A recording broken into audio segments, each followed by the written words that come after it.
one of the things, I think this is the case anyways, I think people are always looking for an excuse to have their character corrupted. Because if your character is corrupted, then you get to lie, and you get to cheat, and you get to steal, and you get to betray, and you get to act resentfully, and you get to do nothing. And that's all easy.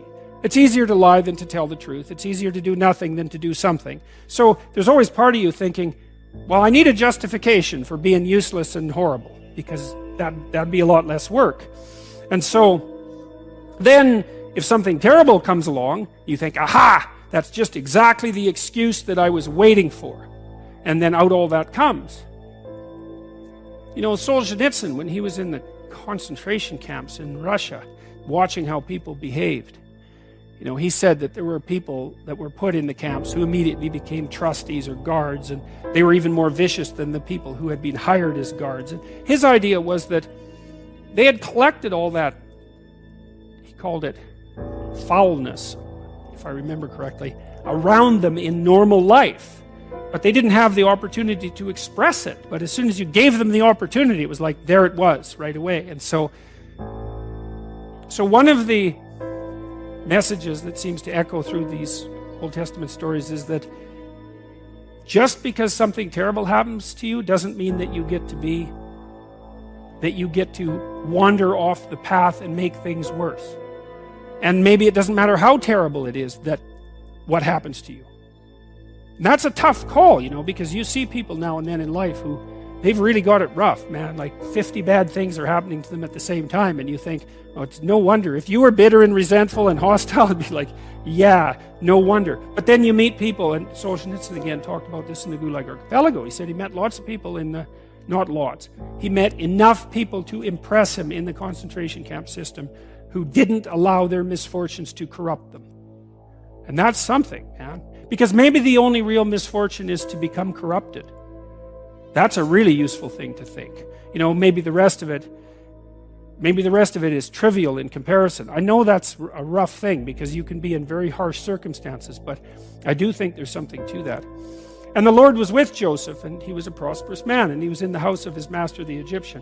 And his master saw that the Lord was with him, and that the Lord made all that he did to prosper in his hand. So that's an echo of the idea that we encountered earlier about walking with God, right?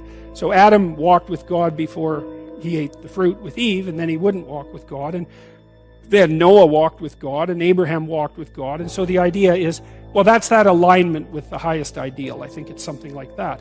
And you know, we could think about that as a metaphysical claim as well. But I don't think it is. I mean, I've got thousands of letters now in the last year from people who have told me that they were in a pit. That's exactly right. And that they decided that they were going to try to put their lives together. And that it worked. And so that's really something, you know, and they write surprised. It's like, well, I decided that I was going to work hard at what I was doing, and I wasn't going to lie any more than absolutely necessary. I thought I'd give it a try for a few months, you know. And all sorts of good things started to happen to me. It's like, maybe that's how the world works. Now, obviously, it doesn't work like that all the time, right? Because you can get sliced off at the knees. I mean, there's an arbitrary element to existence that you can't wish away. But that doesn't mean that there aren't bad strategies and good strategies. And so I do think that one of the most fundamental existential questions is, like, if things aren't going well for you in your life, is, are you absolutely certain that you're doing absolutely everything you can to put things in order? Now, if you need something to grapple with, and you probably do, you can find that. You just look inside, you'll find something to grapple with. You know, inadequacy, weakness, susceptibility to temptation, narcissism, pride, envy, revenge, resentment, frustration, lack of faith, all of that. That'll keep you occupied if you really grapple with it. And yeah, I mean, that's an ancient theological question. You know, what's up with the devil? Why does the possibility of evil exist? Why is there an eternal adversary? You see that reflected in Cain and Abel, right? At the beginning of the Genesis stories, essentially. The first two human beings are good set against an adversary. And that's what opens history, that story. You think, well, why would God construct such a why would God construct a reality where an adversary exists? And maybe it's because all things considered, a world with an adversary is a better world, just like a garden with a snake in it is a better garden. These things aren't easy to understand. No snake, no necessity to contend with snakes. So why be awake at all? No adversary, no challenge. Why be challenged? Because maybe you're better for the challenge. And maybe that's the challenge, to see if you can be better for the challenge. But that should be internal. Well, fundamentally, if it isn't, you'll find it externally, because you'll demonize someone to turn them into Satan so that you can find an adversary. And then that's very unfortunate for you and for them. That's and the problem. It's just not as big a battle. It's like you battle with someone external who's malevolent, let's say, or you think they are, and usually you've got that mostly wrong, but not always. But if the battle is inside, which is where it's supposed to be, most fundamentally, then it's the ultimate. It is the ultimate challenge. And that's the infinite game. Mm-hmm. The external one is battle between good and evil on a playing field of chaos and order. That's the eternal game.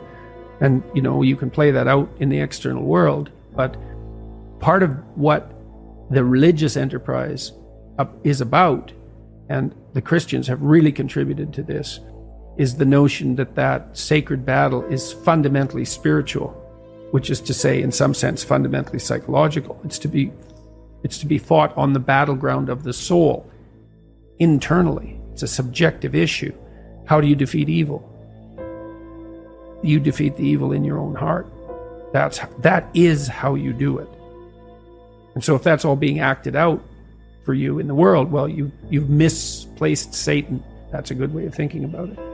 This is another weakness, I think, of the atheistic position, because it's pretty hard. It's easy in some sense to dispense with belief in the highest good, but it's not so easy to dispense with belief in evil. So that's a big problem. So then where do you localize it? And you can find evidence of it everywhere, certainly in institutions. I mean, that's the whole systemic racism, corrupt patriarchy narrative, is that Satan is to be found at the core of our institutions. And to some degree, that's true, because everything we do is corrupt to some degree. And so then do you fight it sociologically? You're the good person and the institution is Satan? So you're so good, are you? You're so sure of that, are you? You've got everything in order, or do you? And you might say, well, do you have to have everything in order before you fight evil on the sociological front? And the answer is, well, no, because you're never going to have everything in order, but you still shouldn't put the cart before the horse. It's a spiritual battle. And it's taken people thousands and thousands of years to figure this out. Now, first of all, it was the snake. What's evil? What's malevolent? The predatory reptile. Fair enough, man. I mean, we've been fighting with predatory reptiles for 60 million years as mammals. 60 million years. So it's a good first pass approximation.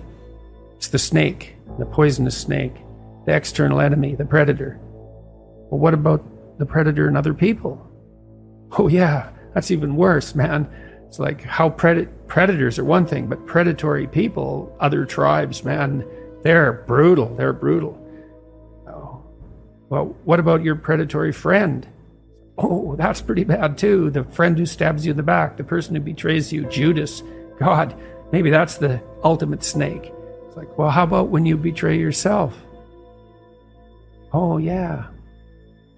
So you want to see, there's this association that's very strange that occurred in the development of Christian thought between the snake in the Garden of Eden and Satan.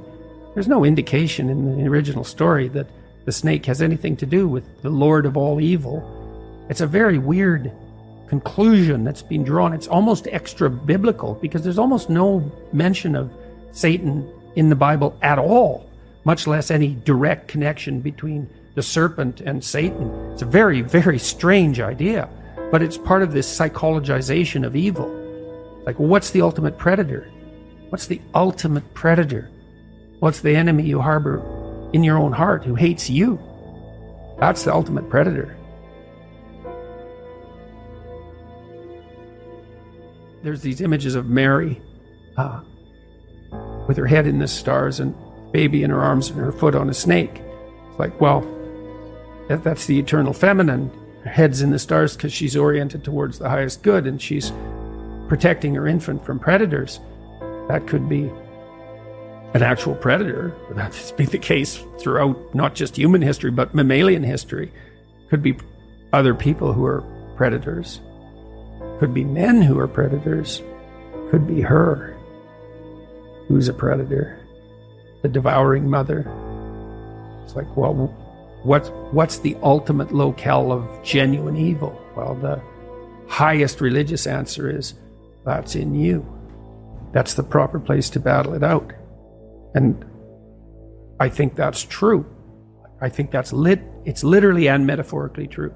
And I was convinced of that in part because of Solzhenitsyn's writings, because Solzhenitsyn identified the totalitarian state with the willingness of the subjects of that state, the subjects and the perpetrators at the same time, to live by lies. No totalitarian state if people don't lie.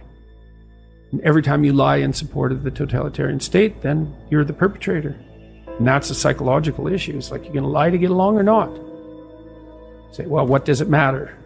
I'll go along with it. It's okay. We'll see how it matters. Because it matters. And that's all a psychodrama as far as I'm concerned. Fundamentally, when it's properly placed. You've got plenty of problems to take care of on your own front. And that's where you should concentrate your efforts.